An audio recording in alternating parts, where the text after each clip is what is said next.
This butter buns recipe is a quick and easy recipe that produces light and tasty rolls. It's especially handy when you don't have time to make a conventional yeast roll for dinner. Preheat the oven to 350 degrees Fahrenheit. In a bowl, add some warm water and yeast, then whisk to dissolve. Add in the granulated sugar, salt, unsalted butter, egg, milk, and all-purpose flour, then mix until evenly incorporated. Add in more all-purpose flour, mix, then knead until smooth for 7 to 10 minutes. Cover with a clean cloth and let it rest for 1 hour. After a while, divide the roll into balls.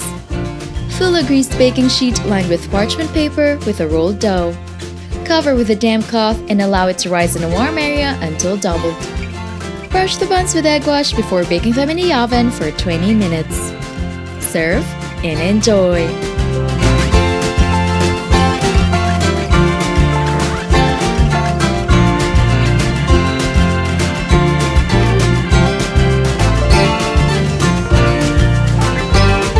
Don't forget to hit like, subscribe, and turn on that notification bell to catch more easy and tasty dishes to try at home.